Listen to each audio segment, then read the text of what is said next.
Hello दोस्तों, स्वागत है आपका फिर से मेरा एक और वीडियो में। और आज मैं इस वीडियो में बताऊंगा आपको ब्रेकिंग बैड के बारे में। तो अगर आप टीवी सीरीज़ की दुनिया में पुराने खिलाड़ी हैं तो आपने ब्रेकिंग बैड का तो नाम सुना ही होगा या फिर इसे देखा ही होगा। मैं आपको बता दूं कि ब्रेकिंग बैड अब तक का हाईएस्ट रेटेड शो है IMDb पे, जिसे 10 में से 9.5 रेटिंग मिली है, जो कि बहुत ज़्यादा है और ये गेम ऑफ थ्रोन से भी ज़्यादा है। और आज मैं इसका रिव्यू करूँगा और बताऊँगा आपको 5 रीज़न कि आपको ये शो क्यों देखना चाहिए। सबसे पहले तो मैं इसका करता हूँ रिव्यू कि मुझे मेरा क्या एक्सपीरियंस रहा ब्रेकिंग बैड को देखने का। देखिए, ब्रेकिंग बैड जब मैंने स्टार्ट किया था तो मुझे लगा था ये एक फास्ट पेस शो होगा, जैसे मनी हाइस्ट था, क्योंकि मैंने ब्रेकिंग बैड से पहले मनी हाइस्ट देखा था और फिर मैंने उसके बाद ब्रेकिंग बैड देखा। तो देखिए, मनी हाइस्ट एक शो जो कि बहुत ही फास्ट पेस शो है, वो पहले एपिसोड से ही अपनी स्पीड पकड़ लेता है।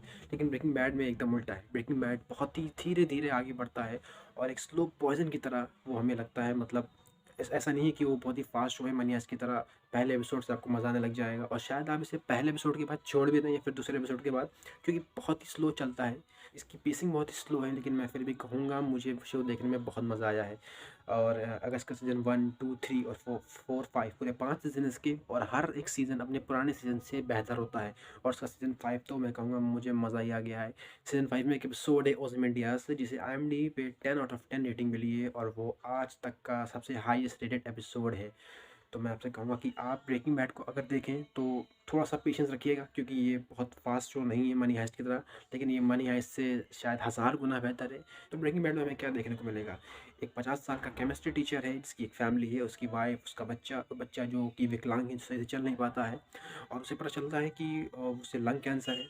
अब वो 2 साल में ही उसकी मौत हो जाएगी, ऐसा डॉक्टर्स उसे कहते हैं। तो वो सोचता है कि मैं क्या करूँ अब? इसलिए मैं वो ड्रग्स के बिज़नेस में घुस जाता है और वो बहुत सारा पैसा बनाता है।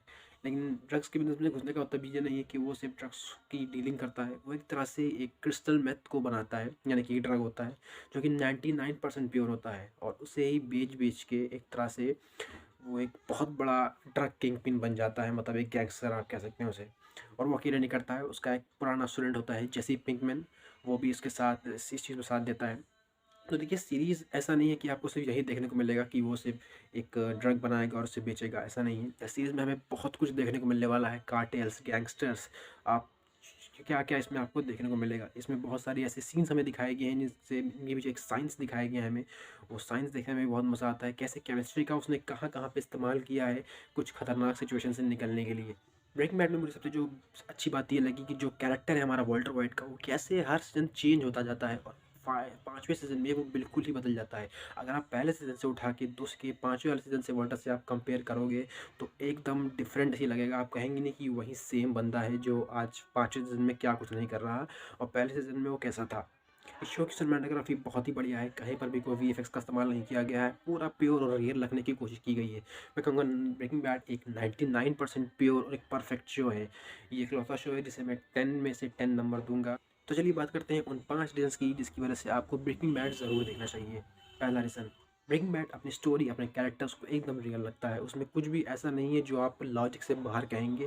ज़्यादातर चीज़ें इसमें रियल दिखाई गई हैं, फिर चाहे वो स्टोरी हो या कैरेक्टर्स हों या फिर जो एक्शन सीक्वेंसेस हो या फिर जो साइंस दिखाया गया है हमें, वो भी 100% रियल है।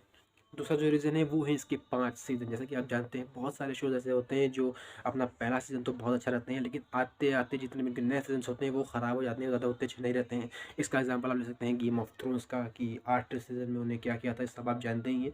लेकिन ब्रेकिंग बैड में ऐसा नहीं है। ब्रेकिंग बैड में आप अगर 1 सीज़न 1 देखेंगे और सीज़न 2 उससे भी अच्छा होगा, सीज़न 3 उससे भी अच्छा, और ऐसे ही करके सीज़न 4 और 5 उनसे भी अच्छे होंगे। तो इसके सीज़न आते ही आते बेटर होते जाते हैं। अगर आप IMDb पे इसके एपिसोड्स की IMDb रेटिंग चेक करें तो ज़्यादातर एपिसोड की IMDb रेटिंग 9.5 प्लस है। तीसरा रीज़न है वो है इसके कैरेक्टर्स। अगर आप ब्रेकिंग बैड को देखें तो उसके सारे कैरेक्टर्स पे एक अलग शो बन सकता है। यहाँ तक कि तो जो सॉल गुडमैन का कैरेक्टर है उस पे भी एक अलग शो बना हुआ है, बेटर कॉल सॉल। और भी बहुत सारे कैरेक्टर्स हैं, जैसे कि गस फ्रिंग है जो कि एक बहुत बड़ा गैंगस्टर होता है, उस पे भी खुद एक अलग शो बन सकता है, उसके अंदर इतना पोटेंशियल है।